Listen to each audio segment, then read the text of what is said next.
안녕하세요. 서울에 살고 있는 30대 후반 여성입니다. 사연 라디오를 들어보면 세상 별 시모가 다 있잖아요. 예전에 저도 결혼까지 약속했던 남친이 있었는데 그 엄마도 엄청 별났거든요. 저는 예비 시모가 돈 봉투 내밀면서 자기 아들이랑 헤어지라는 거 정말 드라마에서만 있는 일인 줄 알았어요. 그런데 저도 비슷한 일을 겪었습니다. 제가 몸소 겪은 황당한 예비 시모 사연을 용기 내서 이 자리에서 꺼내보겠습니다. 저는 어렸을 때부터 조금 유복하게 자랐어요. 원래부터 외가나 친가나 양쪽 다 돈이 좀 있는 부유한 집이었습니다. 재벌까지는 아니었지만 덕분에 저도 풍족한 생활을 누린 것 같아요. 친정엄마는 서울에서 금은방을 하셨어요. 매장 규모가 꽤 커서 저는 가끔 그 금은방에 들러 일을 도왔습니다. 매장 직원들은 저를 작은 사장님이라고 불렀죠. 친정아빠는 해외랑 주로 거래하는 사업을 크게 하셨는데요. 나이 드시고 사업을 큰아빠 둘째 아들인 저의 둘째 사촌 오빠한테 물려줬습니다. 저희 집은 저 혼자고 큰아빠네는 아들만 3명이었거든요. 그렇게 저희 가족은 서울에서 살다가 부모님이 은퇴하고 난 뒤에는 저 혼자 서울에 살았어요. 부모님은 혼잡한 게 싫다며 서울 집이랑 금은방 두고 지방으로 내려갔습니다. 나 혼자 서울에 있는 거 싫어. 그냥 집이랑 금은방이랑 다 정리하고 나도 엄마 아빠 따라서 내려가면 안 돼? 어머머, 너는 도시가 체질이야 이거사. 괜히 엄마 아빠 따라 지방에 내려왔다가 갑자기 다시 서울 가고 싶으면 어쩔 거야? 그리고 네가 무슨 혼자야. 큰아빠네도 서울에 있고 친척들 다 서울에 있잖아. 우리 서울 집은 그냥 둘 거야. 아빠랑 엄마도 명절 되면 왔다 갔다 할 거니까. 뭐? 그럼 금은방 일은 누가 봐? 걱정 마. 너한테 다 보라고 안 할 테니까. 너는 얼른 신랑감이나 데리고 와라.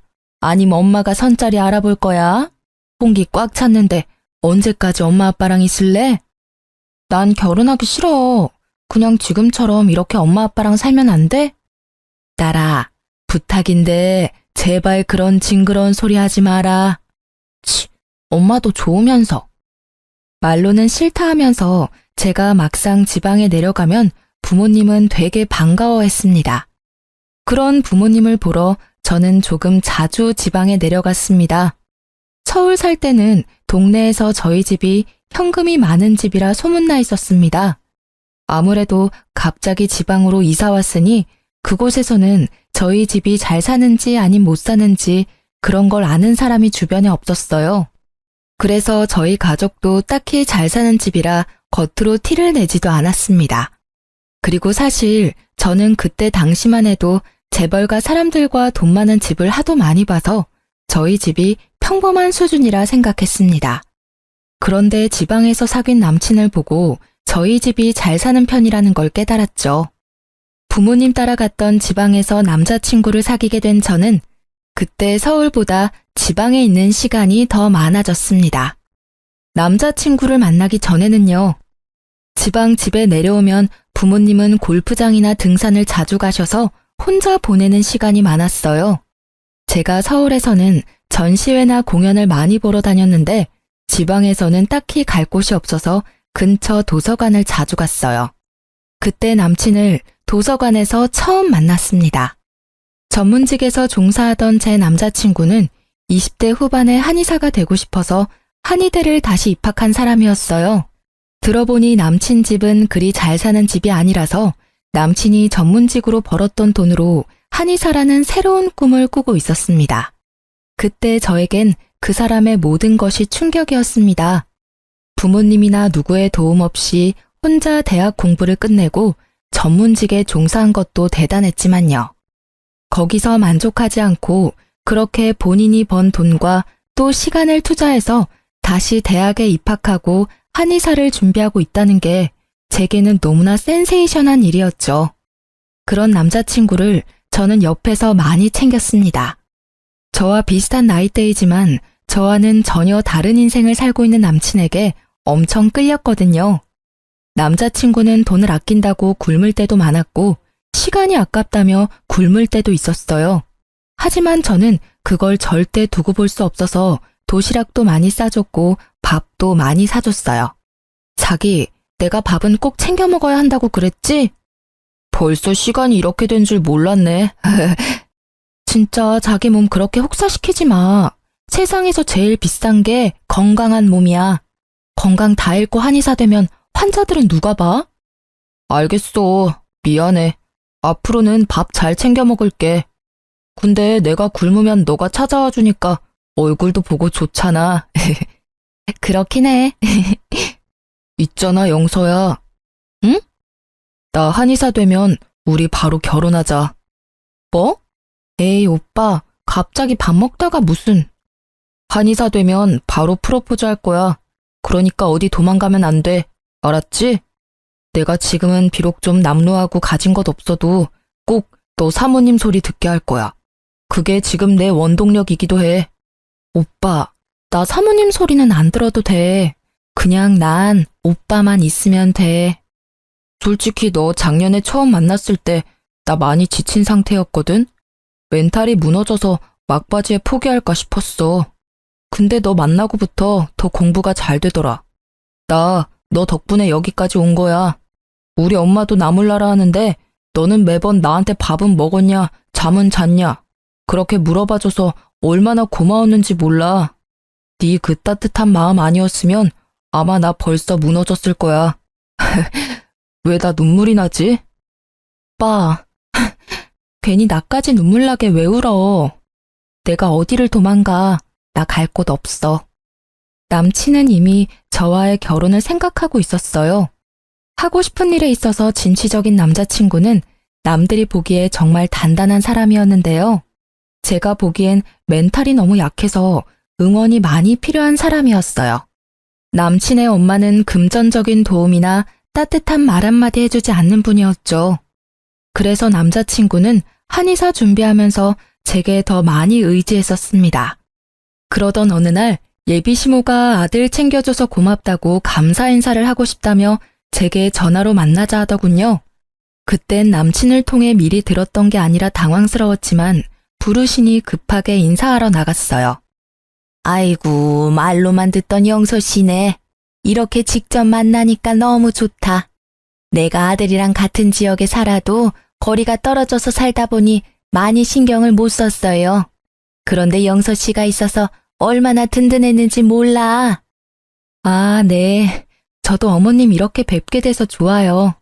그런데 어머님, 제 번호는 어떻게 하셨어요? 오빠는 전혀 모르고 있더라고요. 어머, 내 정신 좀 봐. 미안해요.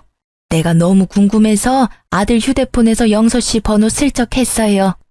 우리 아들한테는 비밀로 해줄 거죠? 못난 나 대신 그동안 우리 아들 잘 챙겨줘서 너무 고맙고 미안해요. 인사하고 싶은데 전화로 하는 건 좀 그렇잖아요. 그래서 다짜고짜 만나자고 했네요. 불편했다면 미안해요. 아, 그러셨어요. 미리 인사드렸어야 하는데 저희가 죄송하죠. 이해해줘서 고맙네요. 근데 영서 씨는 이 동네 사는 거예요? 아, 저는 서울에서 일하고 있는데 부모님이 이 동네 사셔서 왔다 갔다 하고 있어요. 그럼 부모님이 뭐 하시는 분들일까나? 어머, 이런 거 물으면 좀 주책인가? 아, 부모님 은퇴하시고 쉬고 계셔요. 아니, 벌써 은퇴를 했다고? 요즘 인생 긴데 생각보다 빨리 은퇴하셨네? 네. 그럼 영서 씨는 뭐 하는지 물어봐도 될까? 내가 아들이 누구 만난다는 소리는 들었는데 아들이 통 아무런 정보는 안 줘서 아무것도 모르는 상태거든. 얼마나 궁금했는지 몰라. 저는 금은방에서. 금은방을 한다고? 어머머. 아니요, 어머님. 저는 금은방에서 일하고 있어요. 아, 그래요? 그렇구나. 금은방을 하긴 너무 젊다. 뭐 근데 자주 지방에 왔다 갔다 하는 거 보니까 정직원은 아닌가 봐요? 네, 뭐 그렇습니다. 큰 매장이라 직원들도 많고 제가 매일 일하지는 않아요. 그렇단 말이지. 그래요, 뭐 여자친구 직업이 뭐가 중요한가. 내 아들 얼마나 사랑하는지가 중요하지. 아무튼 고마워요. 대화가 조금 불편하기는 했지만 생각보다 예비 시모는 제게 친절하게 대해줬어요.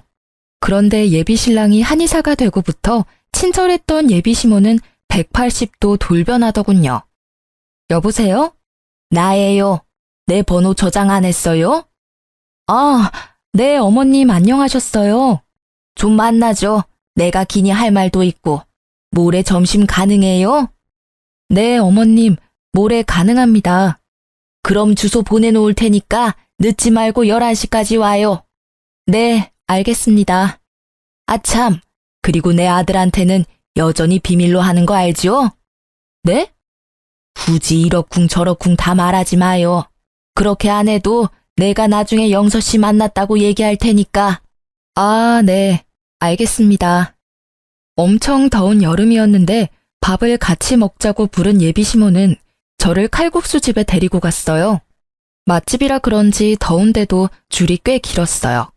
하지만 줄 기다리는 내내 그리고 먹는 내내 짜증 섞인 한숨을 푹푹 쉬는 예비 시모였습니다. 줄 설 때부터 제가 뭐라 말 걸면 답이 없던 예비 시모였어요. 시끄러워서 잘 안 들리나 싶었죠. 그런데 식사를 하는 동안에도 너무 대화가 없어서 저는 이상하고 어색한 그 분위기를 애써 풀어보려 노력했어요. 어머님, 여기 칼국수 진짜 맛있네요. 오래 기다린 보람이 있는 것 같아요. 여기 오빠도 자주 오는 곳이에요? 그래. 제가 용기 내서 말을 걸어봤지만 예비 시모는 냉랭하게 답하고 칼국수를 다시 열심히 먹더라고요. 저는 되게 무안했지만 그저 날씨 때문에 예민하신 거겠지 했어요. 아니, 에어컨 제대로 켜져 있는 거 맞아요? 먹다가 사람 실려가겠네. 그러다 갑자기 예비 시모는 식당 직원들에게 있는 짜증 없는 짜증을 다 내더군요. 그 모습이 좀 의외였고 속으로는 좀 창피하기도 했습니다. 어머님, 제가 가서 선풍기 바람이라도 조금 더 올려드릴까요? 그런데 이젠 아예 제게 대답도 안 하는 예비 시모를 보고 아, 지금 일부러 내 말에 답을 안 하는 거구나 싶었어요. 왜 갑자기 제게 심통 부리는지 궁금했지만 저는 그냥 건드리지 않으려고 했습니다. 다 먹고 제가 칼국수 값을 계산하려는데 갑자기 예비 시모는 제 손을 툭 치더라고요. 됐다. 어머님, 제가 계산할게요. 이 짧은 한마디를 하며 계산하는 예비 시모를 저는 벙쪄서 지켜봤습니다. 제대로 된 직업도 없는 네가 돈이 어딨어? 내가 계산할 테니 그냥 잠자코 있어라. 그건 예비 며느리 맛있는 점심 사줘야지 뭐 이런 느낌이 아니라요. 선심 써서 불쌍한 애 밥 한 끼 사두는 듯한 말투와 아주 불쾌한 터치였습니다. 그리고 뒤이은 말에 저는 엄청 기분이 나빴어요. 내가 예비 며느리 잘 만났으면 여기서 칼국수가 뭐야? 한우 얻어먹었겠지. 아이고 내 팔자야. 한우는커녕 내가 밥까지 사야 한다니. 하며 예비 시모가 계산하면서 사람들 다 듣는 데서 투덜거리더군요. 어머님, 저 그 정도 돈 있어요.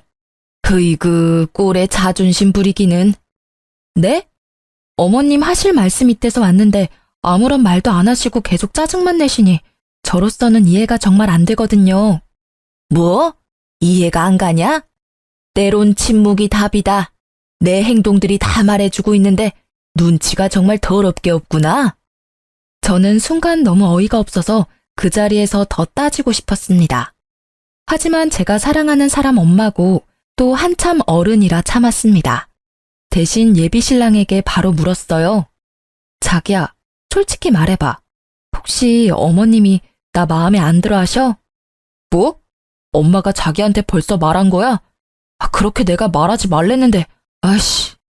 예비 신랑은 제 입에서 어머님 얘기가 나오자 갑자기 당황해서 아주 펄쩍 뛰더라고요.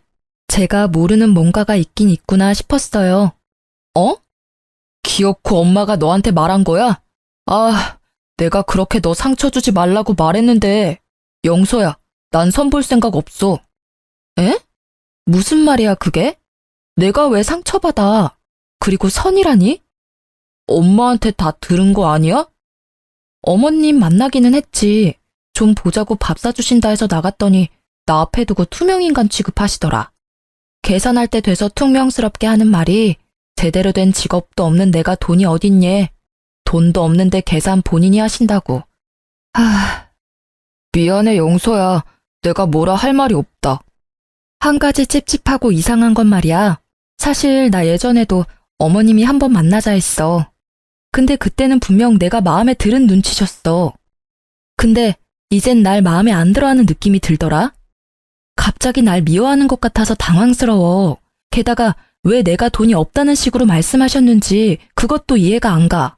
오빠한테 한 번도 내가 돈 얘기한 적 없잖아. 엄마가 아무래도 그냥 추측하셨을 거야. 난 네가 돈이 있건 없건 상관없어. 정말이야. 난 너만 있으면 돼, 용서야. 그런데 엄마는 우리 결혼 반대하셔. 며칠 전에 갑자기 나보고 선을 보라면서 맞선 리스트를 한가득 뽑아왔더라고. 그래서 엄마랑 한바탕 했는데 그 불똥이 너한테 튈 줄 몰랐어. 뭐? 맞선? 그럼 어머님이 애초에 날 아예 인정 안 하신다는 얘기잖아. 그게 무슨 상관이야. 내가 널 인정하고 내가 널 원하는데.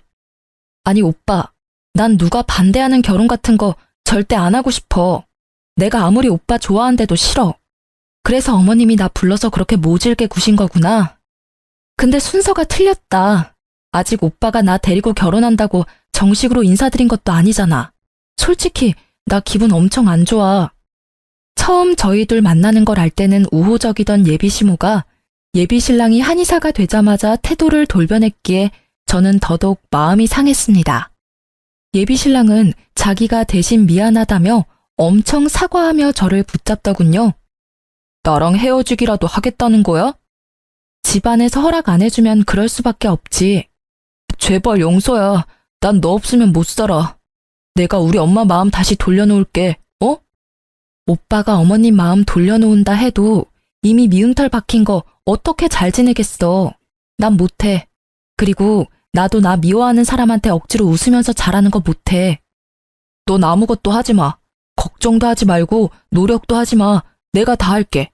진짜 나 한 번만 믿어줘. 그리고 엄마가 앞으로 따로 너 불러내고 하는 일 없도록 할게. 그러니까 헤어지자는 말은 하지 말아줘. 내가 한의사가 된 이유가 뭔데? 물론 처음에는 그게 내 꿈이었어. 근데 이젠 네가 내 꿈이야. 너랑 잘 살기 위해서 한의사가 된 거라고. 저는 결혼을 하기도 전에 시집살이 하려는 예비시모를 보고 도망가려 했지만 예비신랑이 너무 붙잡아서 일단은 상황을 지켜보기로 했습니다. 그때까지는 저도 오빠를 사랑하는 마음이 더 커서 당장 헤어지기도 힘들었죠. 그리고 저는 그때까지도 굳이 예비신랑에게 저희 집안에 대해서 밝히지 않았습니다. 슬슬 금은방과 친정 재산에 대해 말할까 했는데 예비시모가 반대한다는 걸 알아버렸으니까요. 혹시라도 저희 집안이 좀 잘 산다는 이유로 결혼을 허락받는 건 정말 싫었거든요. 그렇게 엄마 일은 스스로 해결하겠다던 예비신랑은 그 후에도 별다른 말은 없었습니다. 한의사가 되고 이제 근무할 한의원을 본격적으로 찾느라 좀 바빴거든요. 예비신랑은 아무런 지원 없이 자기 돈으로 공부를 했기 때문에 수중에 큰 돈이 없었어요. 그래서 서울은커녕 지방에도 한의원 개원할 돈이 없었습니다. 그는 우선 지방보다 페이를 높게 주는 서울에서 근무를 하기로 했죠. 그런데 예비신랑은 면접 보러 서울에 오가면서 저와 연락이 잘 안 되더군요. 면접을 온종일 보는 건 아니잖아요. 크게 티는 안 냈지만 좀 섭섭하더라고요. 오빠? 어제 면접 보러 오는 날 아니었어? 저녁이라도 같이 먹으려고 했는데 계속 전화가 꺼져 있어서 마냥 기다렸네. 미안해. 내가 너무 정신이 없었거든. 어제 면접 끝나고 핸드폰 전원도 안 켜고 그냥 바로 집으로 내려와서 지금까지 잤어. 그래? 모처럼 서울에 왔는데 좀 이따 가지. 면접은 잘 봤어? 그게 연락을 준다는데 잘 모르겠어. 금방 좋은 곳 찾을 거야. 너무 걱정하지 마. 그리고 나 금요일에 내려가려고 하는데 오빠 그때 시간 괜찮아? 금요일? 내려와도 못 볼 것 같은데. 나 금요일에 또 2군데 면접 보기로 했어. 그래? 어느 동네?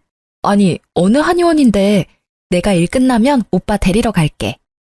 영서야, 그게 나 면접 날은 좀 혼자 있고 싶어.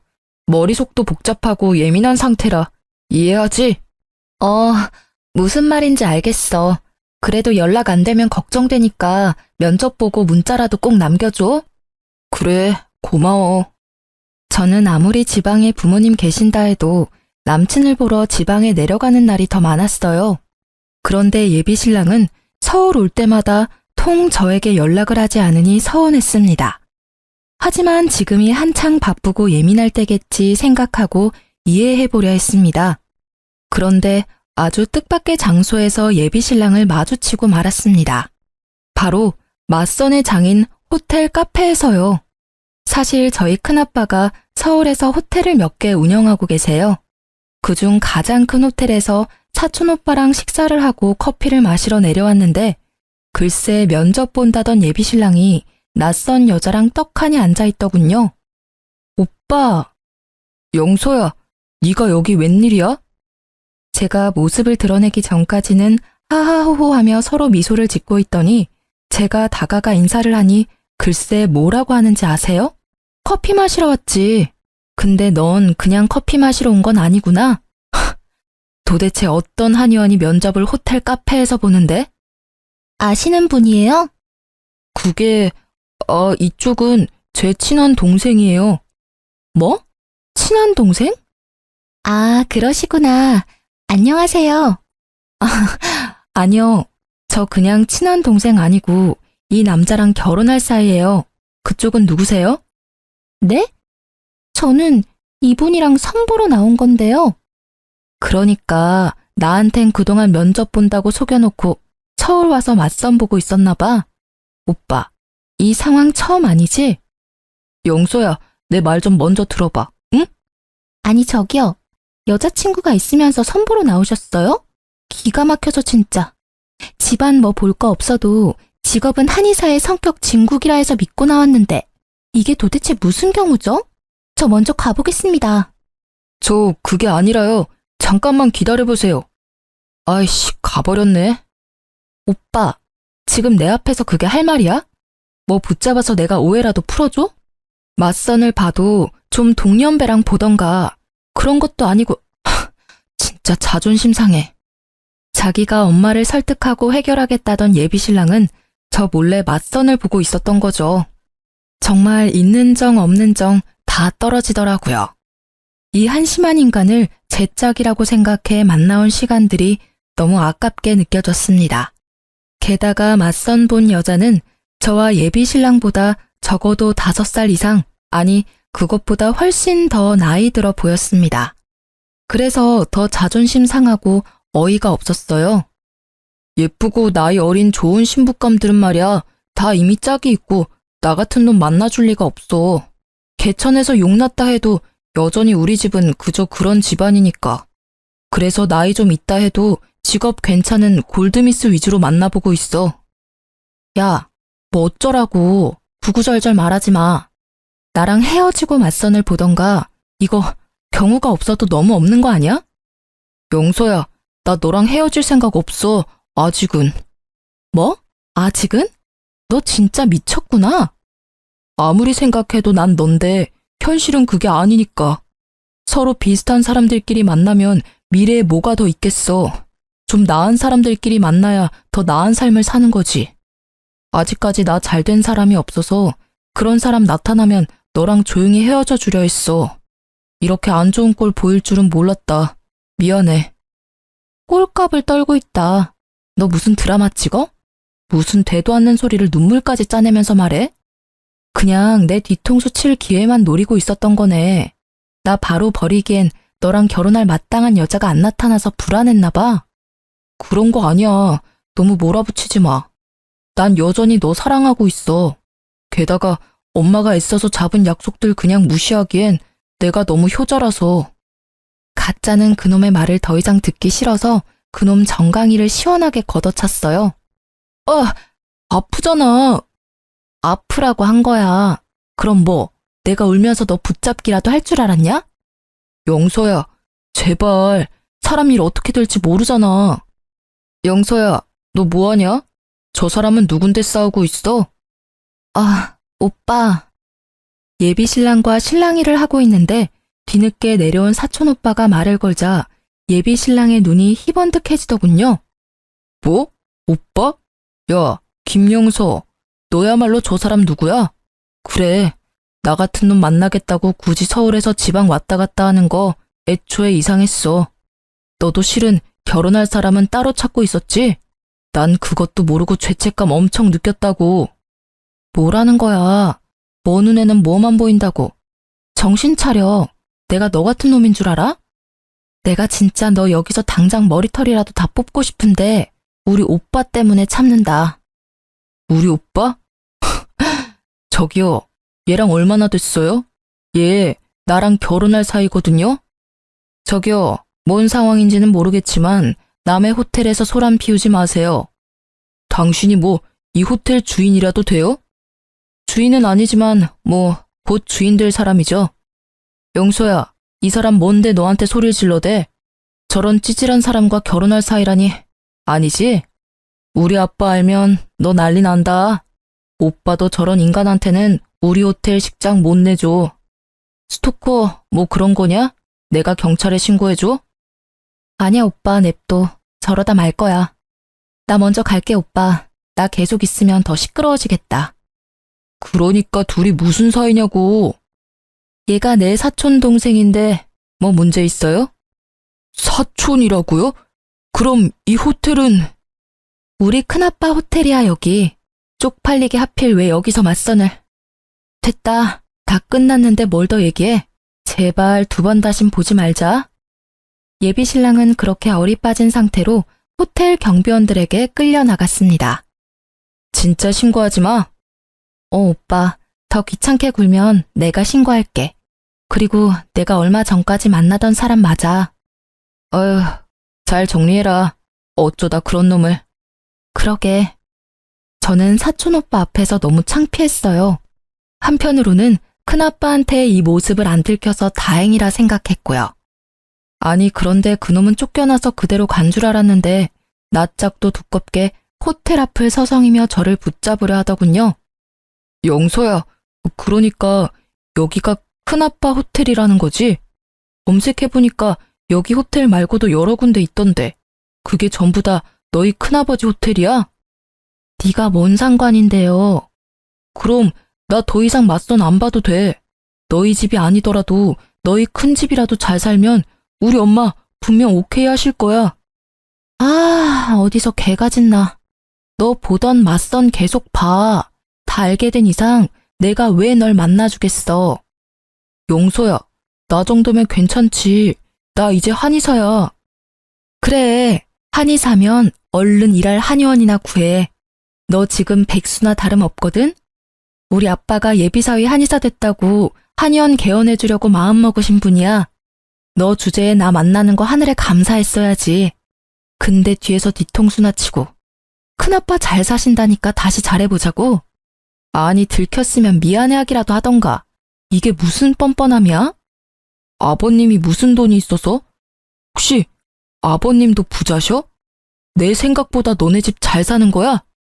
그렇게 저는 제 바짓가랑이를 붙잡으며 진실을 얘기해달라는 예비신랑의 나머지 정강이도 있는 힘껏 차줬습니다. 똑같은 곳 맞았다며 땅을 대굴대굴 구는 그 모습에 어이가 없어 웃음이 터지더군요. 아무것도 없을 때 곁에 있어준 연인을 배신한 배은망덕하고 한심한 그놈, 지금 생각해도 소름 끼치고 화가 나네요. 그러고 충격받은 지 며칠 지나지도 않았는데 때마침 예비시모에게 연락이 오더군요. 본인 서울에 왔는데 얼굴 좀 보자고요.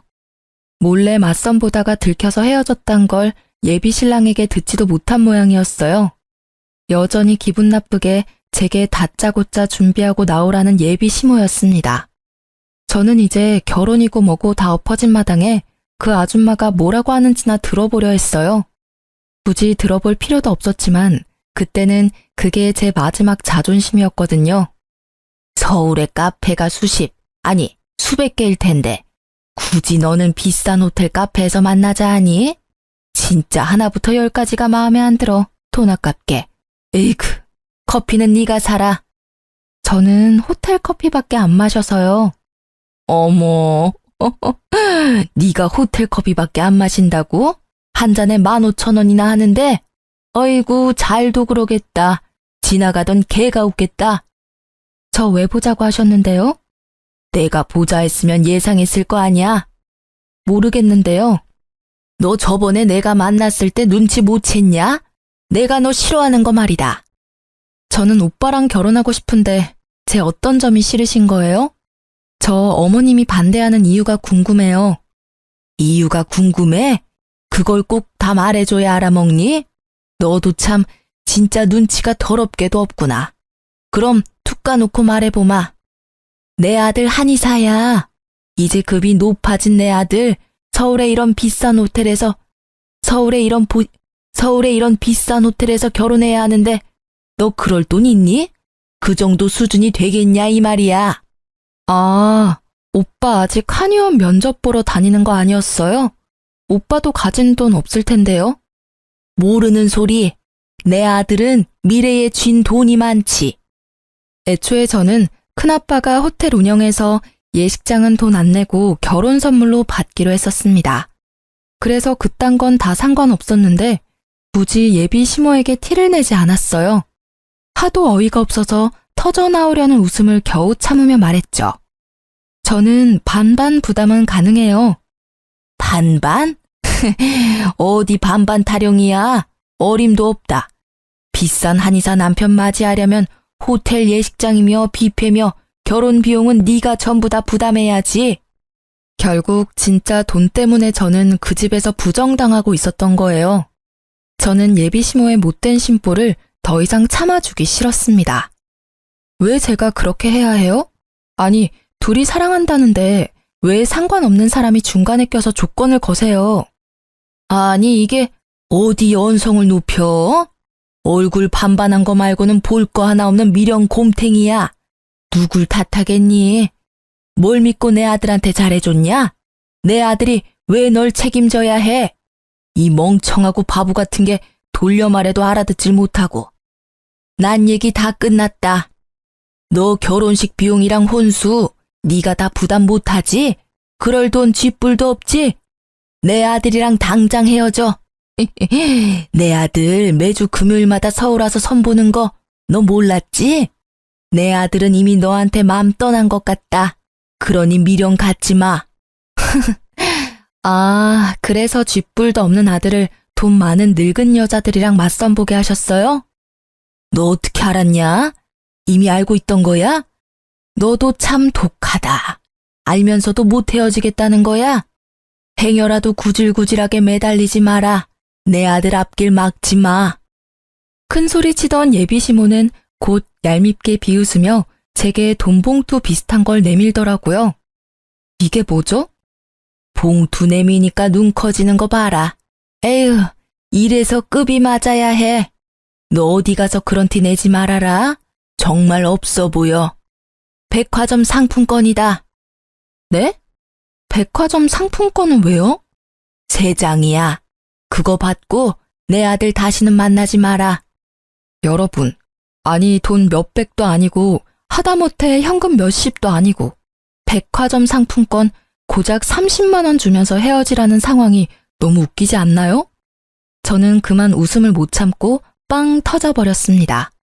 진지한 예비 시모의 표정이 너무 우스웠거든요.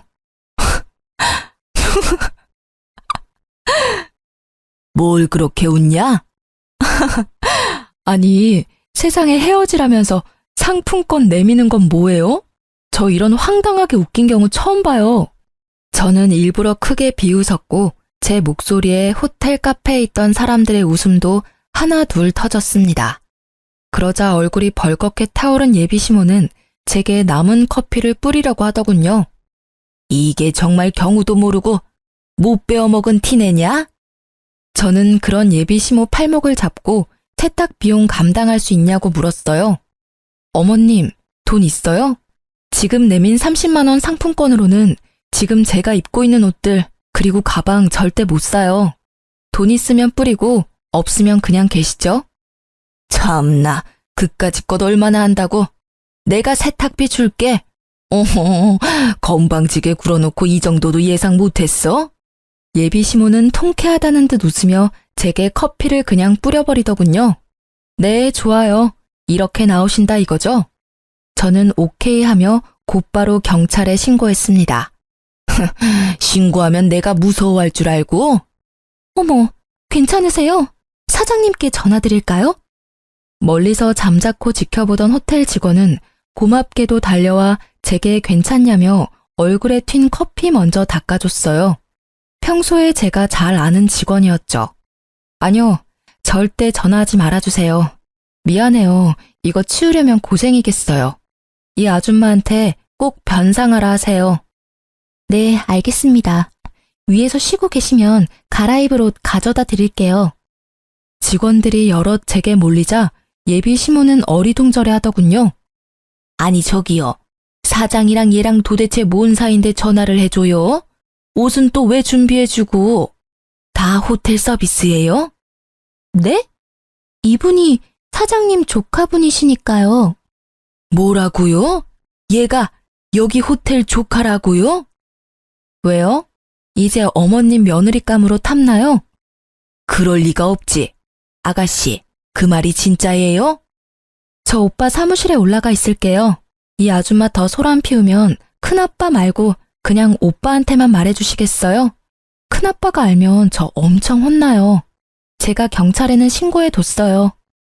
네, 알겠습니다. 일부러 큰아빠라는 말을 강조하고 저는 예비 시모에게 얄밉게 눈인사를 했어요. 잠시만 영서야. 아니, 영서씨 기다려봐요. 우리 얘기 다 안 끝났잖아. 그렇게 저는 예비 시모를 한 방 먹이고 가방이며 옷이며 다 커피 얼룩이 져서 300만 원 넘는 세탁 비용을 그 아줌마에게 고스란히 청구했어요. 예비 시모는 청구한 비용을 보자마자 어디 늙은 사람한테 사기를 치려 하냐며 전화로 엄청 따지더라고요. 아니, 30만 원도 아니고 300만 원? 장난해? 네가 입은 게 뭐 얼마나 비싸길래 돈 가지고 말도 안 되는 장난을 쳐. 뭐 호텔도 네 큰아빠가 사장이지. 너희 아빠가 사장이야? 어디 되도 않는 장난질이야? 제가 그날 입었던 옷, 가방, 구두 다 새로 사려면 300만 원 그 이상인데요. 아줌마 돈 없는 거 아니까 인심 써서 특수 세탁 비용만 청구했어요. 거기엔 제가 느낀 모욕감이나 뭐 기분 나빴던 그런 건 하나도 포함 안 시킨 금액인데 그것까지 포함시켜줘요? 참나, 웃기는 소리 하지 마라. 난 절대 그 돈 못 줘. 준다 해도 30만 원이 딱 내 마지노선이야. 알아서 해라. 그리고 참고로 30만 원은 그때 그 상품권으로 줄 테니까 알고 있어라. 저한테 커피 들이부으려고 할 때 분명히 제가 말해드렸잖아요. 그때 참으셨어야죠. 잘못은 아줌마가 해놓고 왜 이렇게 뻔뻔하시죠? 그리고 그때 15,000원 커피값도 계산 안 했던데요. 제 커피값 빼고요. 300만 원 플러스 당신이 나한테 부은 커피값 15,000원까지 더해서 이번 주까지 입금하세요. 아님 합의는 없어요. 콧방귀 끼던 예비 시모는 경찰 조사 받으면서 뒤늦게 제가 입은 옷이며 가방이며 다 명품인 걸 알고 놀랐다 하네요. 큰 로고가 새겨진 제품들이 아니라 명품인 걸 몰랐던 거예요. 예비 시모는 다시 꼬리를 내리고 돈 없다며 제게 싹싹 빌더군요. 영서씨, 내가 몰랐어. 그 정도로 비싼 물건들인지 몰랐다고. 알았으면 내가 그런 짓을 했겠어? 예정을 생각해서라도 한 번만 봐줘. 늙은 내가 명품에 대해 뭘 알겠어. 들어보니까 명품이 아니면 그랬어도 됐다는 말씀이시네요? 그게 아니라. 됐어요. 아줌마 돈 없으면 한의사 아들한테 청구하면 되죠. 제가 마음껏 비웃으니 결국 예비 시모는 아무 말 못하고 전화를 끊더군요. 결국 세탁비는 그 아들에게 잘 받았습니다. 그렇게 저는 그 집과 연이 끝난 줄 알았어요. 그런데 예비 시모였던 그 여자는 그 일이 있었는데도 불구하고 자기 아들 제발 한 번만 용서하고 만나달라며 제게 매일같이 연락이 왔어요. 영서씨, 바깥 사돈분이 우리 아들 한의원 열어준다 하셨다며? 아니 그걸 왜 이제야 말해? 그동안 내가 섭섭하게 해서 미안해. 응? 우리 얼른 날 잡고 상견례부터 하자. 결혼하면 내가 정말 잘해줄게. 집안일 살림 다 해주고 반찬도 다 해다 바칠 테니까 우리 아들 좀 다시 만나봐. 맞선 본 건 내 아들 의지도 아니었잖아. 다 뭣도 모르는 무식한 엄마가 시켜서 한 거였어. 내 아들은 아무 잘못 없으니까 제발 눈 딱 감고 한 번만 내 아들 받아주면 안 될까? 아줌마, 내가 왜 아줌마 아들을 다시 만나요? 이미 다 끝났는데 이렇게 연락하지 마세요. 참 염치도 없고 창피함이라는 걸 모르는 집안이지 않습니까? 저는 개무시했습니다. 제가 연락을 더 이상 받질 않자 예비 시모였던 그 여자는 저희 엄마 금은방까지 찾아와서 절 찾았다고 합니다. 다른 직원분에게 들은 이야기대로 말씀드리자면요. 어서 오세요. 여기 김영서 씨 일하는 곳 맞죠? 네. 아니 그런데 누구신데 그러세요? 영서요, 김영서. 내가 아는 사람이라 좀 만나러 왔는데 오늘 출근 안 했어요? 영서라면 사장님 딸이요? 작은 사장님은 매일 안 오시고 가끔씩 오세요. 그런데 누구신데 작은 사장님 찾으세요? 뭐라고요? 사장님 딸이라고요? 네, 오셨다고 작은 사장님께 말씀드릴게요. 그러니까 영서 씨 엄마가 이 큰 금은방 사장이고 영서 씨는 작은 사장이라는 거죠? 아이고, 내 팔자야. 내가 내 복을 차버렸네. 이게 무슨 일이야? 정말 김영서 씨가 여기 작은 사장이라는 거죠?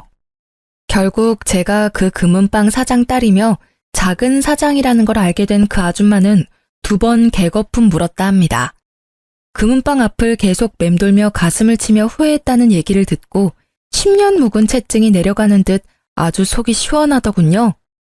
그 아줌마와 마찬가지로 미련 뚝뚝 흘리며 제게 문자랑 전화를 해대던 찌질한 놈은 말이죠. 본인이 엄마 말만 듣다가 저 놓쳤다고 아예 자기 엄마랑도 인연 끊고 살고 있다네요. 한의원에서 버는 돈도 집에는 안 주고 혼자 쓰며 사는 듯 했습니다. 어떻게 알았냐고요? 그 아줌마가 허구한 날 자기 아들 마음 좀 돌려달라고 자기 굶어 죽는다며 제게 문자를 해대서요. 더 이상 연락하면 경찰에 신고한다니까 그건 겁이 났는지 그 뒤론 연락이 안 오더라고요. 여기까지 제 파란만장한 사연이었습니다. 저는 현재 아직까지 싱글입니다. 더 나이 들기 전에 결혼하려고 요즘 열심히 선을 보는 중입니다. 사랑 하나로 결혼 가능할 줄 알았던 바보 같은 젊은 처자는 이제 사라졌어요. 오히려 부모님도 선자리 알아보는 거 안녕하세요. 저는 부산에 살고 있는 30대 초반 여성입니다. 그동안 여름과 가을이 잘 구분 안 갔는데 이제서야 가을이 성큼 왔네요. 저는 현재 엄청 유명하지는 않지만 아이들의 동심을 그리고 있는 동화 작가입니다. 수입이 엄청 많은 건 아니어도 제 입에 풀칠할 정도로는 벌고 있답니다. 제가 아무래도 동화책을 쓰는 사람이다 보니 동심이 조금이나마 남아있거든요. 제가 공주는 아니지만 기다리다 보면 언젠가 제게도 멋진 사람이 나타날 거라 막연하게 믿었어요. 그런데 아무리 아름다운 동화를 창작하며 살고 있어도 막상 인생이란 게 살아보니 전혀 동화 같질 않네요. 최근에 저는 결혼을 앞두고 파혼했거든요.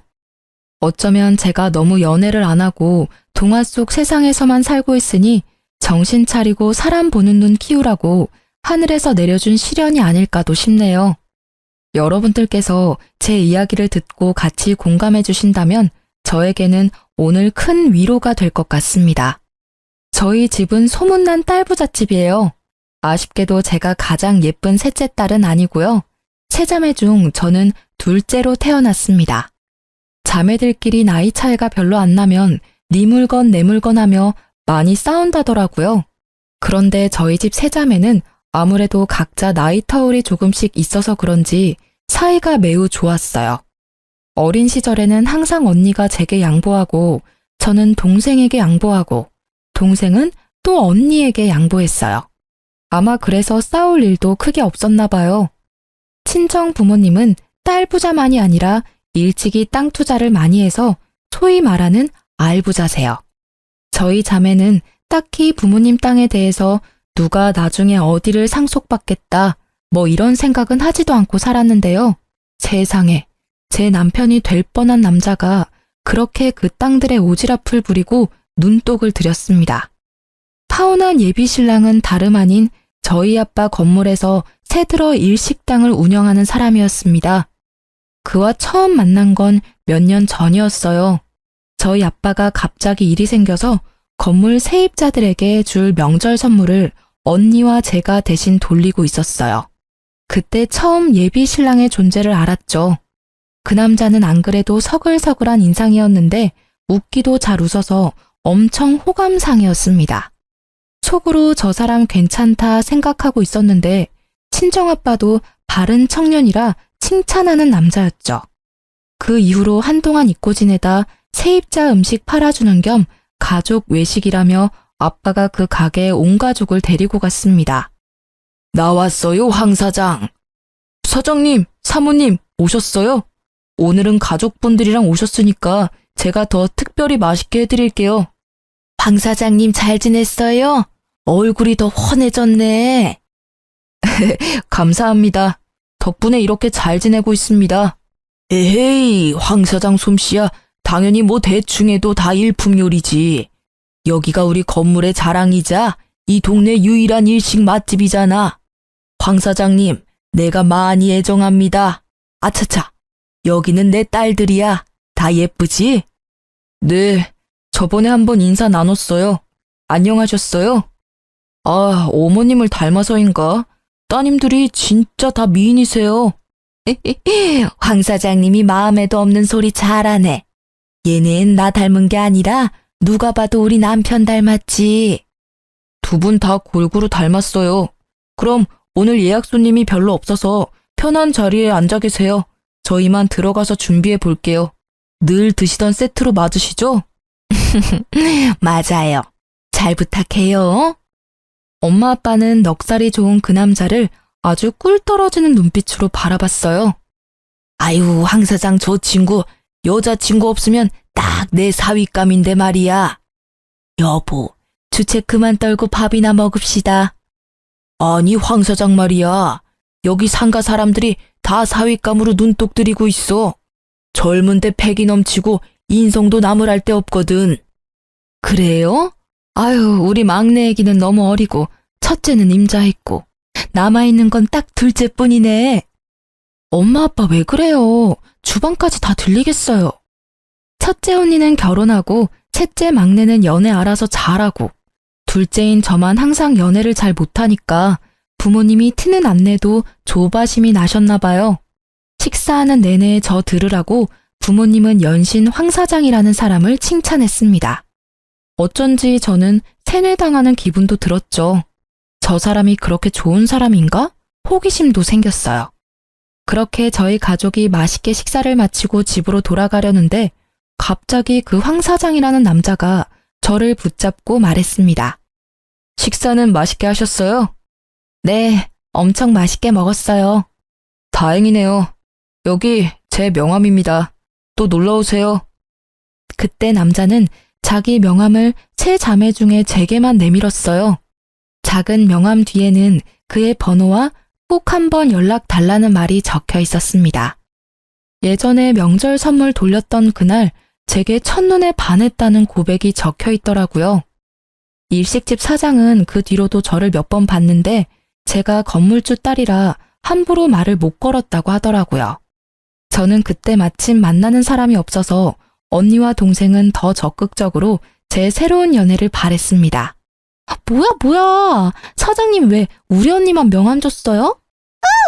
엄마 아빠, 둘째 언니만 명함 받았어. 아니, 거의 편지야. 막내야, 나 결혼한 거 티나? 결혼 반지도 오늘 안 꼈는데 저 남자 어떻게 알고 딱 둘째한테만 줬지? 둘째 언니가 더 예뻐서 준 게 아닐까?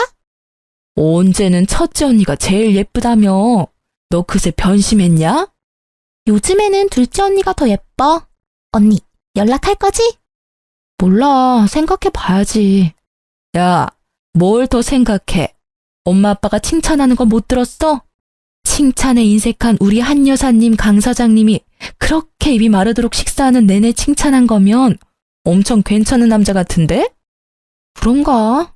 얼굴은 내 스타일이긴 한데 어떤 사람인지 모르니까. 어떤 사람인지는 만나봐야 알지, 언니. 겪어보고 아니면 아니고 맞다 싶으면 잡는 거고. 아유, 막내가 너보다 더 잘한다, 남자를. 저는 조금 망설이다가 그에게 연락을 했어요. 누굴 소개받아서 만나는 것보다 그렇게 자연스럽게 인연을 만드는 게 좋았거든요. 무엇보다 언니 말대로 저희 부모님이 보증한 남자라 생각되어 어딘가 믿음직스러웠습니다. 그는 저와 나이도 비슷했고 만나보니 취향도 잘 맞았습니다. 무엇보다 아빠가 말했던 것처럼 선하고 좋은 사람 같았습니다. 제가 남자를 볼 때 가장 중요하게 생각하는 1순위가 사람 됨됨이거든요. 그는 상가 돌아다니며 폐지 줍는 할머니도 그냥 보내지 않고 물 한 잔이라도 꼭 챙겨주는 사람이었습니다. 땡볕에 폐지 줍는 할머니들 보면 그렇게 마음 아프더라. 우리 엄마 생각나서 더 그런가 봐.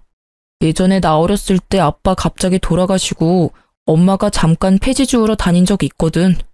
그때 처음 다짐했어. 꼭 부자 돼서 엄마 폐지 말고 돈다발 줍게 해드릴 거라고. 뭐 비록 엄청난 부자는 못 됐지만 일식당도 열고 당신도 만났으니까 나 꽤 괜찮은 인생 살고 있는 듯? 자기 진짜 고생했네. 이렇게 반듯하게 잘 커져서 고마워. 우리 둘이 앞으로 열심히 살아보자. 별 볼 일 없는 나를 믿고 선택해줘서 고마워. 내가 살면서 진짜 잘할게. 나 아버지 안 계시잖아. 내 아버지라 생각하고 장인어른도 살뜰히 모실게. 물론 장모님도 우리 엄마처럼 대할 거야. 자기 덕분에 난 아빠도 생겼고 엄마가 2명이나 돼. 나 부자야. 말을 어쩜 그렇게 예쁘게 해? 저는 그렇게 그와 1년 연애하고 내년 봄 결혼하기로 약속했습니다. 예식장도 원하는 때에 예약됐고 결혼 준비는 모든 게 순조롭게 진행됐습니다. 하지만 무언가 하나씩 정해질 때마다 예비신랑은 그동안과 다른 모습을 제게 보였습니다. 자기야, 내일 영화 보러 갈까? 나 진짜 보고 싶은 영화 개봉했더라고. 오랜만에 우리 영화관 데이트하자. 내일은 안 되는데 어쩌지? 내일 막내 이사하는 날이거든. 언니랑 막내 도와주고 같이 자고 오기로 했어. 막내 이사하는 날이 내일이었어? 나도 도와주러 가야 하는 거 아닌가? 아니야. 자기는 모처럼 쉬는 날인데 푹 쉬어. 기집애가 독립한다고 침대며 책상이며 다 새로 사서 사실 이사를 할 것도 없어. 첫 독립이라고 엄청 들떠있는데 뭘 사줘야 할지 아직도 못 정했네. 언니는 막내한테 공기청정기 사줬다는데 난 두루마리 휴지 주면 실망하겠지? 에이, 난 두루마리 휴지도 고마울 것 같은데? 난 외동이라서 처제가 너무 부럽다. 든든한 언니가 둘이나 있잖아. 근데 잠시만 생각해보니까 처제 대학 바로 이 근처잖아.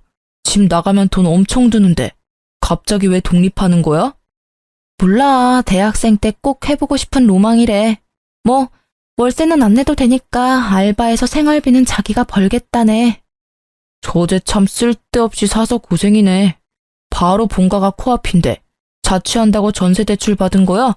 아니 뭐 장인어른이 좀 도와주셨을라나? 그게 전세는 아니고 아빠 오피스텔이야. 이번에 세입자 계약 끝나는 김에 그냥 막내한테 주시기로 했거든. 와, 장인어른 통 굿이다. 아무 조건 없이 진짜 그냥 주신 거야? 오피스텔이면 월세 달마다 들어오는 거 엄청 쏠쏠했을 텐데 좀 아깝다. 내가 처제였으면 그냥 본가에 있으면서 오피스텔은 세놓고 월세 챙겼을 것 같아. 자기 생각은 안 그래? 처제가 아직 어려서 그런지 경제관념이 너무 없네. 에이, 자기가 오피스텔 받았으면 더 좋았을 텐데, 그치? 아빠가 월세 받던 오피스텔을 동생에게 내줬다는 걸 알게 된 후로 예비신랑은 계속 아깝다며 입맛을 다셨죠. 엥? 경제관념이 없다니. 걱정 마. 내 동생 어려도 엄청 똑부러져. 그러니까 자기가 알바해서 생활비 번다고 하지. 어쨌든 굳이 독립해서 비효율적이게 안 들어갈 돈 쓰는 거잖아. 그러고 보니까 장인어른이 자기 처음 독립했을 때는 뭐 해주셨어? 독립하는 것도 경험인데 왜 효율을 따져? 내 동생 일이니까 자기는 신경 꺼. 막내만 언제까지 부모님이랑 같이 살 수 없잖아. 뭐, 난 일찍부터 알아서 내 돈 잘 벌고 있으니까 아빠한테 뭐 받은 건 없는데? 아직 지원이는 학생이니까 아빠가 도와준 거야. 에이, 나도 이제 한 가족이고 걱정되니까 몇 마디 거드는 거지. 근데 장인어른 진짜 자기한테는 아무것도 안 해줬어? 자기 은근 질투나겠다. 난 질투 안 나는데? 아빠가 뭘 꼭 해줘야 되는 거야? 아니, 자기는 그 오피스텔 못 받은 거 아쉽지도 않아? 그래도 순번으로 치면 당신이 둘째잖아. 나라면 되게 아쉬울 것 같은데? 혹시 그럼 내가 알고 있는 건물들 말고 장인어른 건물 또 있는 거야? 세상에, 도대체 부동산을 몇 채나 더 가지고 있다는 거야? 침을 튀기면서까지 아빠 건물을 묻는 예비 신랑을 보고 뭔가 기분이 찝찝했죠. 그래서 아주 단호하게 못 박았습니다. 난 우리 엄마 아빠한테 손 벌릴 생각 없어. 부모님 재산은 부모님 재산일 뿐인데 왜 내가 아쉬워해야 해? 그리고 우리가 아무리 결혼 앞둔 사이라도 친정 재산 세세히 묻는 거 난 좀 불편해.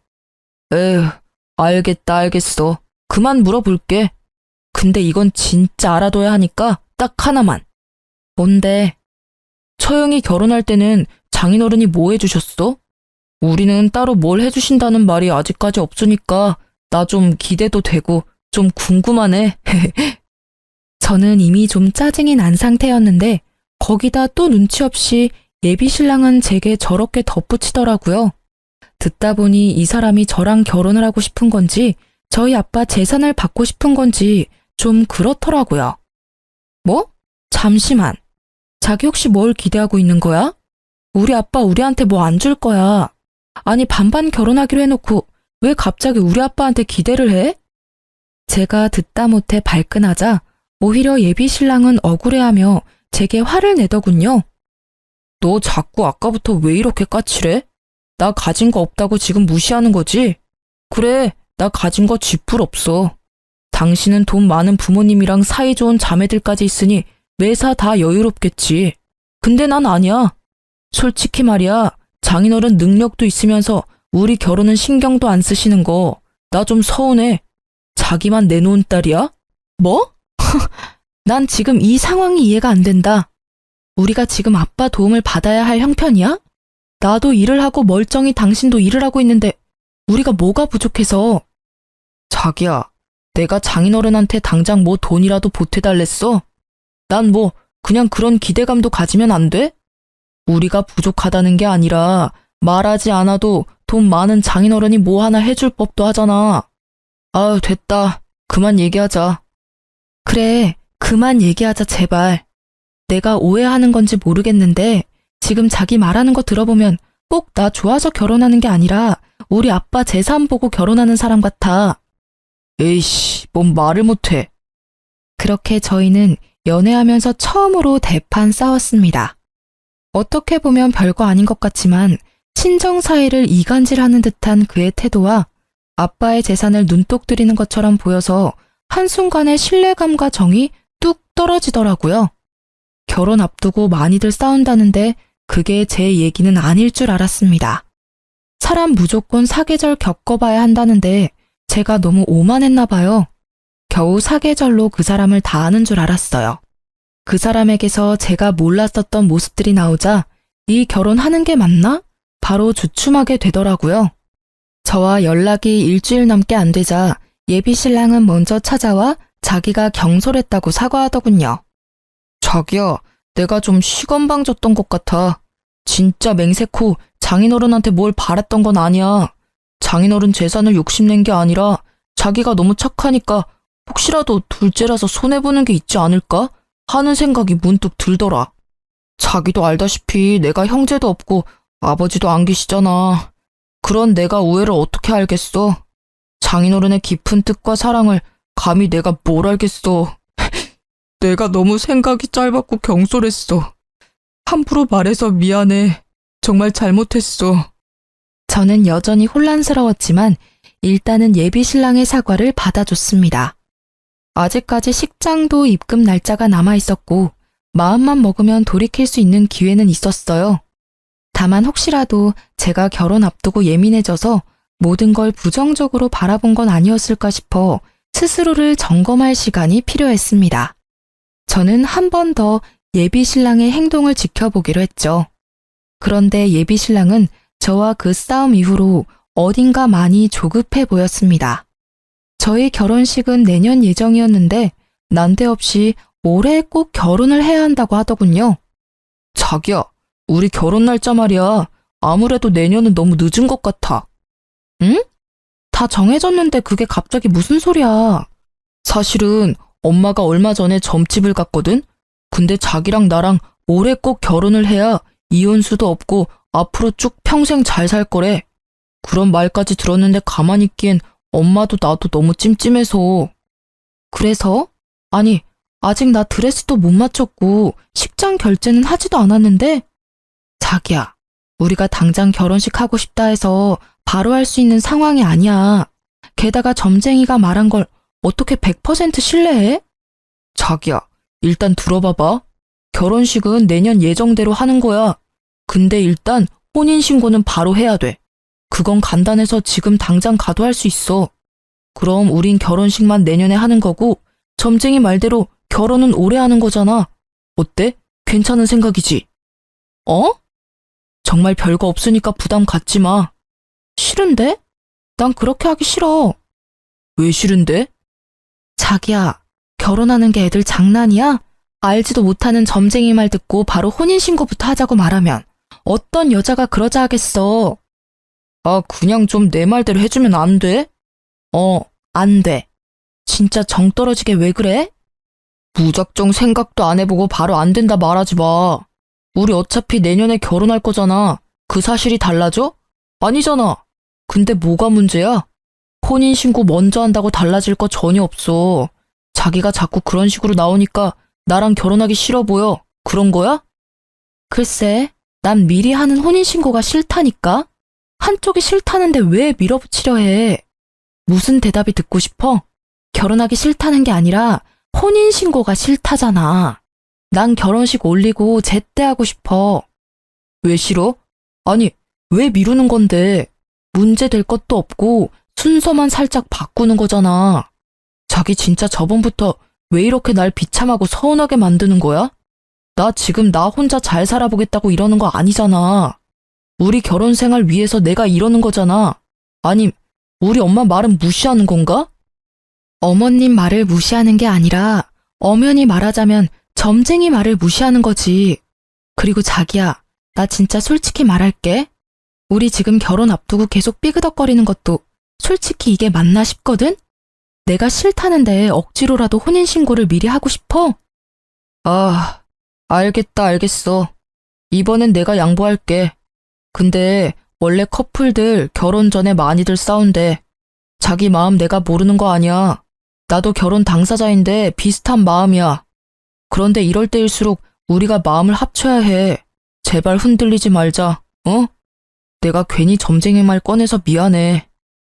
저는 점쟁이 말 듣고 혼인신고를 미리 하자는 그 말도 안 되는 제안을 완강히 거절했고, 제가 질색을 하니 예비 신랑도 결국 포기했습니다.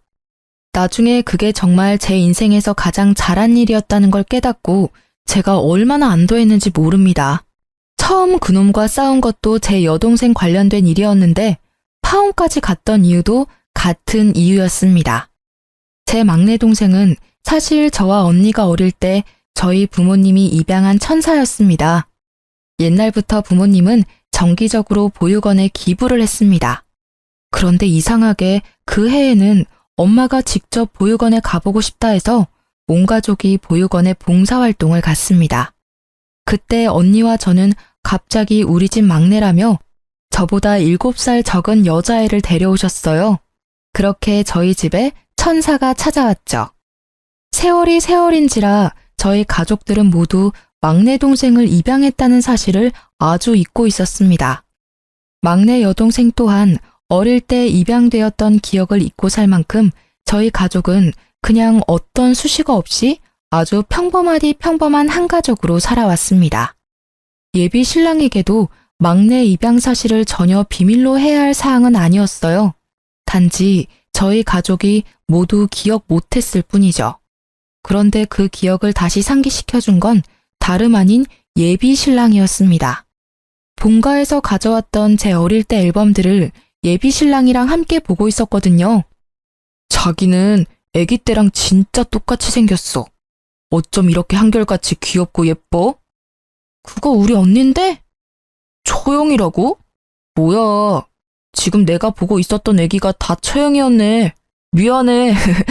근데 장모님 앨범 진짜 잘 정리해 놓으셨다. 앨범이 처형이랑 자기 그리고 처제까지 세 파트로 나눠져 있네. 우리 엄마 하여튼 꼼꼼하셔. 그런데 좀 이상하다? 뭐가?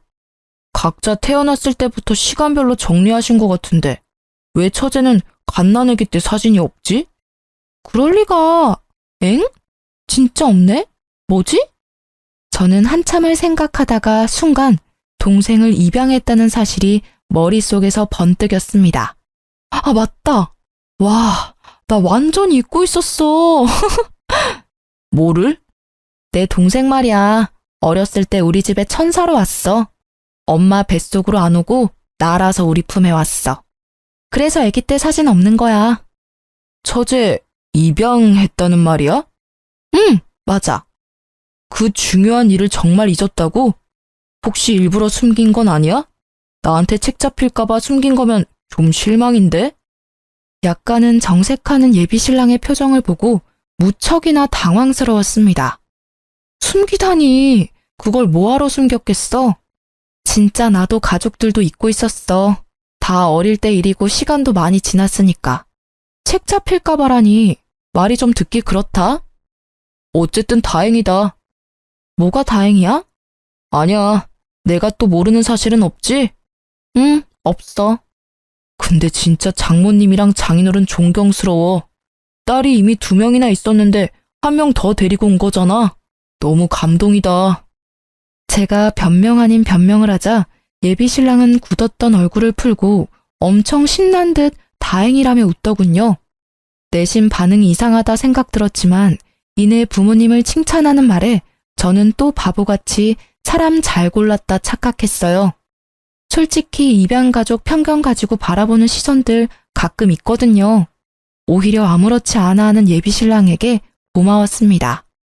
하지만 제가 아주 단단히 착각하고 있었다는 걸 예비 시댁에 가서야 깨달았습니다. 이상하게 처음 인사드렸을 때랑 달리 예비 시모는 제게 좀 냉랭했습니다. 제 얼굴을 보자마자 싫은 소리를 하더군요.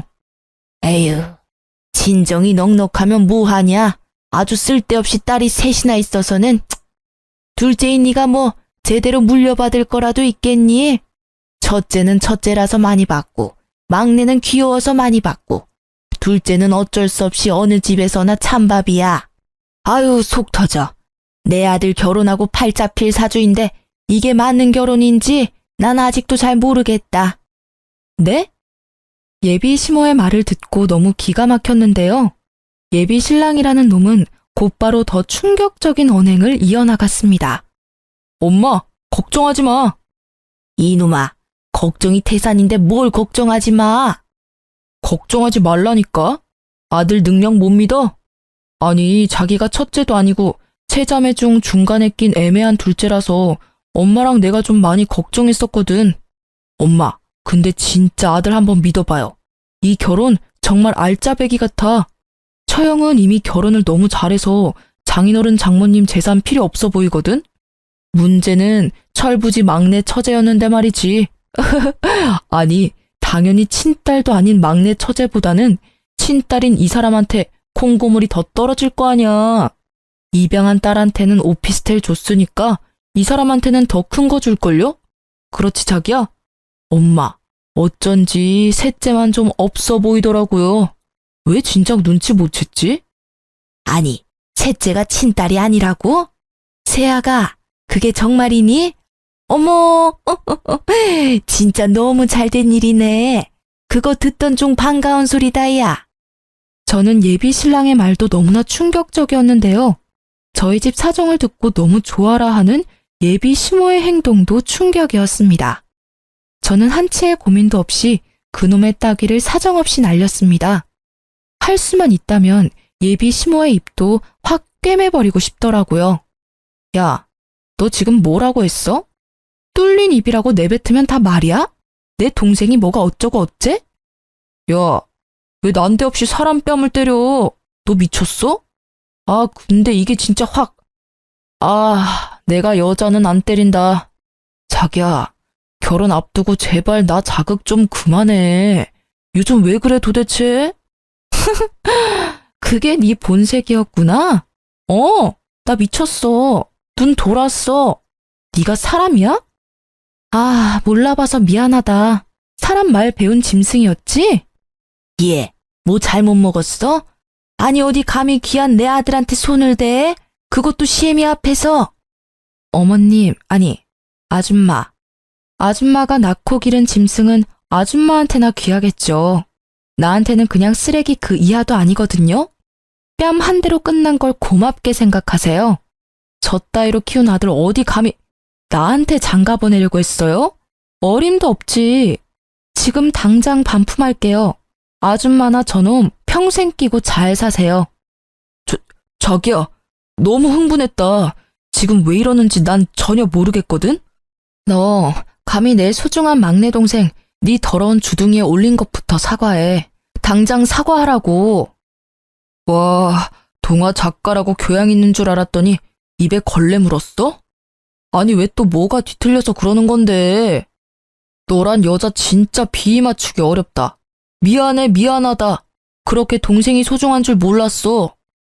예비신랑 아니 그놈은 제게 사과 같지 않은 사과를 하더군요. 게다가 예비시모는 옆에서 제가 자기 아들 뺨 내리쳤다고 가슴을 치며 울분을 터뜨렸습니다. 이놈아, 자기 목도 못 챙기는 제가 뭐가 아쉬워서 네가 뺨 맞고서도 사과를 해. 그냥 버려라. 안 될 패야 쟤는. 선 봐서 더 좋은 짝 찾으면 돼. 엄마, 이제 그냥 가만히 계세요. 제가 알아서 할게요. 자기야, 나가서 마저 얘기하자, 응?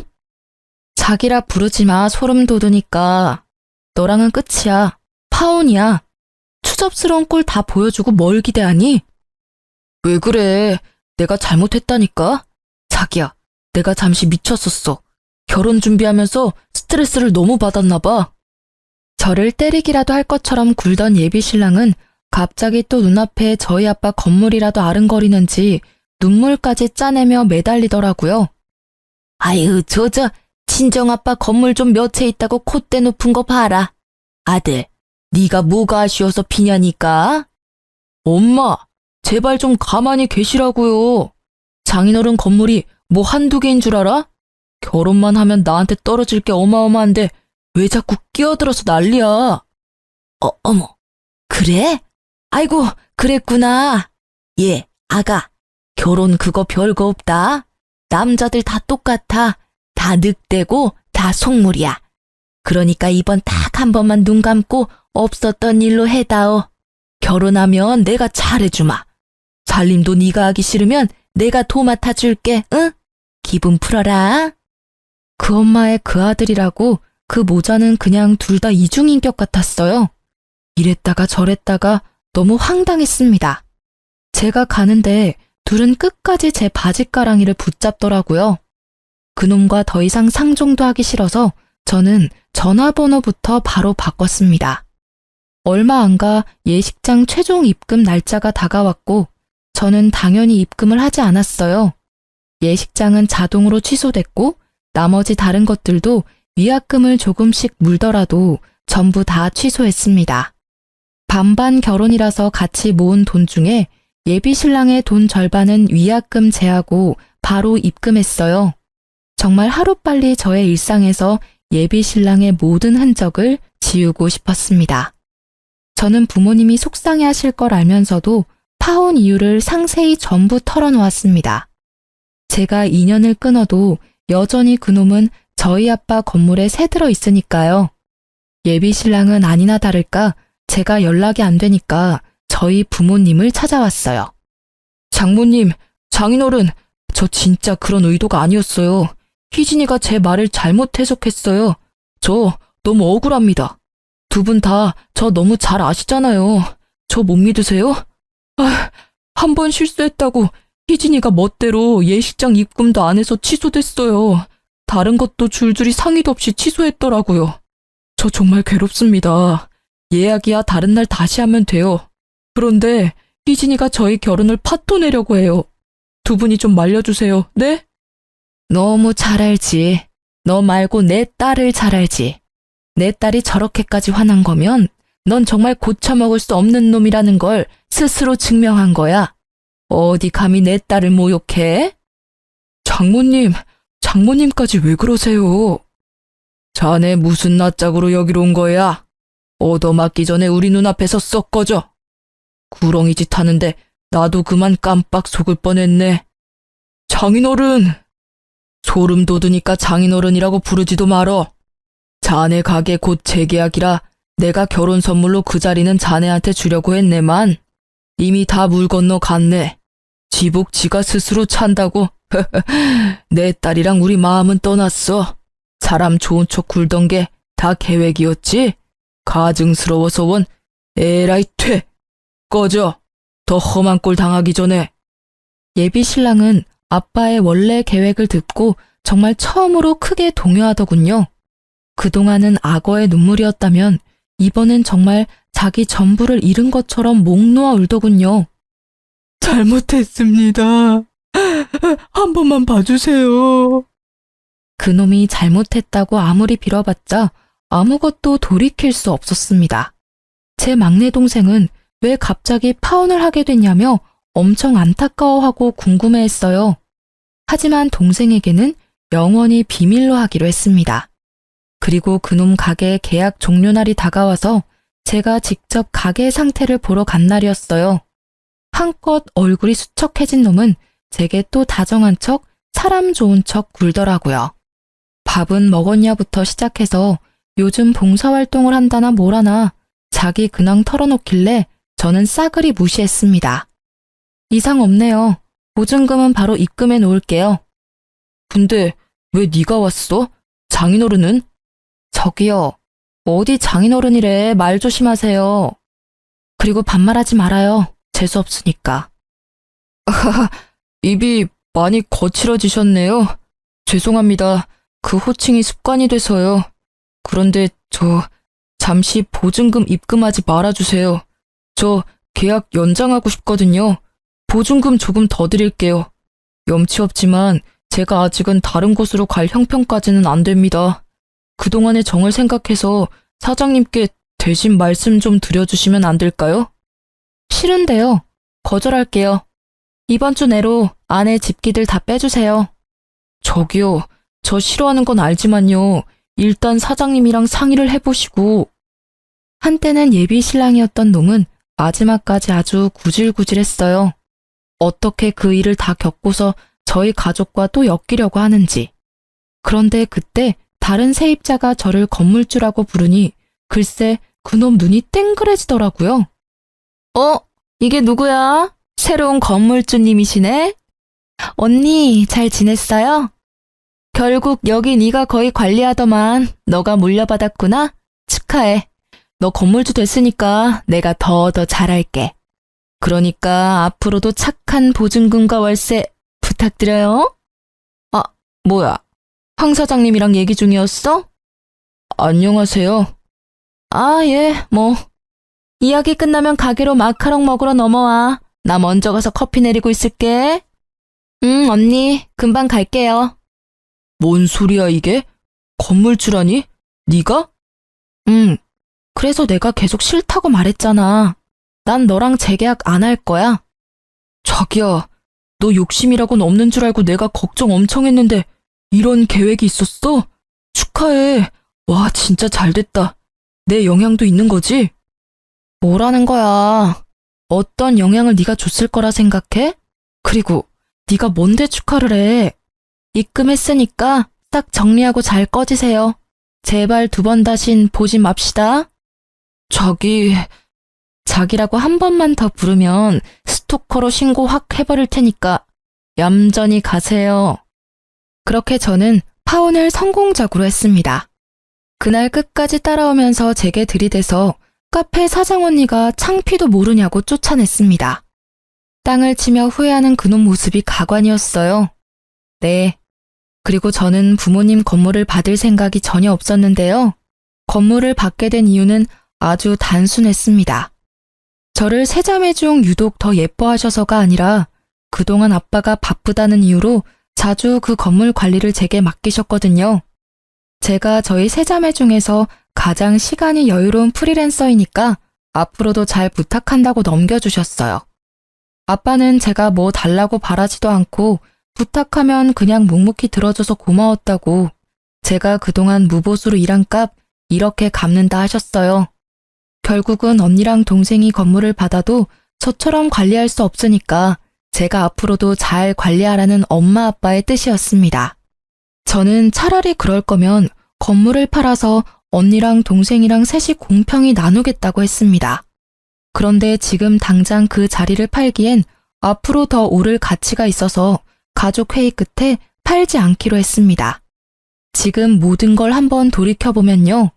제 결혼을 앞두고 갑자기 독립을 하겠다던 막내 동생 아니었으면 저는 아무것도 모르고 나쁜 놈이랑 결혼할 뻔했네요. 어찌나 나쁜 놈인지 이미지 메이킹을 너무 잘해놔서 부모님도 깜빡 속으셨으니까요. 정말 저희 집 막내는 복덩이입니다. 우리 복덩이는 평생 모르겠죠? 자기가 언니 인생 살린걸요. 앞으로도 동생한테 더 잘해줘야겠습니다. 그리고 저희 가족에게 상처만 남긴 전 예비신랑이 과연 잘 살고 있는지 너무 궁금해서 찾아봤는데요. 그놈 가게 이사한 곳에서 너무 장사가 안 돼서 폐업했더라고요. 가게도 자리빨이라는 게 있는 건데 그 운이 아마 다한 것 같습니다. 전 예비신랑이 처음에는 주변에 소문날 정도로 착한 척 했잖아요. 남들에게 보여지는 착한 척이 아니라 정말 착하게 살아야 복도 받는 것 아닐까 싶습니다. 못된 심보를 가지고 있으니 폭삭 망한 걸 수도 있고요. 그놈은 알아서 자취를 감췄고 더 이상의 소식을 알 수 없어서 너무 행복했어요. 그런데 전 남친 엄마인 그 아줌마가 또 한동안 얼마나 제 건물에 찾아왔는지 모릅니다. 우리 아들이 네가 연락하면 받을 것 같아. 널 좀 좋아했니? 아유, 여기 건물 빈자리에 우리 아들 다시 불러서 가게 열면 서로 윈윈이잖아. 여기 들어올 가게 있어요. 참나, 원래대로 내 아들이 너랑 결혼만 했으면 이 건물도 내 아들 건물이었을 텐데 그렇게 야박하게 굴 거냐? 제발 자기 아들 좀 찾아서 결혼해주면 안 되겠냐부터 시작해서 세상에 제 건물 보고는 원래는 자기 아들 건물이었다며 헛소리까지 늘어놓으시더라고요. 봤을 때 정신이 미친 건 아니었습니다. 원래 그런 사람들인가 봐요. 저는 그때마다 동화작가라는 제 직업을 잊고 세상 표독스럽게 그 엄마를 상대했어요. 어머, 아들 장사가 잘 안 되시나 봐요. 더 늙어서 같이 떨어지기 전에 빨리 팔아야 할 텐데 어떡해요? 화이팅입니다. 아유, 간다 가. 너 나중에 후회하지나 마. 네가 우리 아들 말고 뭐 더 좋은 남자 만나겠어? 예. 남자 없어도 잘 살 거니까 얼른 들어가세요. 그렇게 몇 번 제가 무안을 줬더니 이제 더 이상은 찾아오지 않습니다. 정말 이제는 저에게도 평화가 온 거겠죠? 아무리 결혼할 때 조건 안 보는 사람 없다지만요. 전 예비신랑의 저를 향한 욕심은 끝도 없었습니다. 제가 친정에서 어떤 재산을 물려받을지, 그래서 자기한테 어떤 콩고물이 떨어질지 추악하게 계산하다 결국 이 사단이 난 것 같습니다. 그놈은 처음부터 저희 아빠 재산을 노리고 제게 접근했던 거였겠죠. 아직도 부모님은 절 그런 놈과 엮이게 했다며 미안해하세요. 하지만 한때는 예비신랑이었던 그놈 때문에 아주 비싼 값 치르고 인생 공부 잘한 것 같아요. 이제는 제 마음에서 그 두 인간을 상대했던 도끼와 악기를 모조리 다 빼고 있어요. 아이들을 위한 동화책을 쓰는 사람이 계속 그렇게 분노에 차있으면 안 되니까요. 지금은 건물 관리도 하고 동화책도 쓰고 나름 열심히 살고 있습니다. 아, 제 똑순이 막내 동생은 알바하면서 첫 자취를 아주 잘 해내고 있습니다. 동생도 나름 자기 인생에서 커다란 모험 중인데 저도 언니로서 앞으로 더 좋은 모습 보여주려고요. 비록 한번 상처는 있었지만 언젠가는 저도 제 집안 배경이나 물질적인 것 말고 저의 가치를 알아주는 사람을 만나게 될 거라 한 번 더 기대해 보려고요. 그러려면 저부터 더 좋은 사람이 돼 있어야겠죠? 많이 노력하겠습니다. 긴 사연 끝까지 응원해 주시고 따끔한 질책도 해주셔서 감사합니다. 여러분, 좋은 하루 보내세요.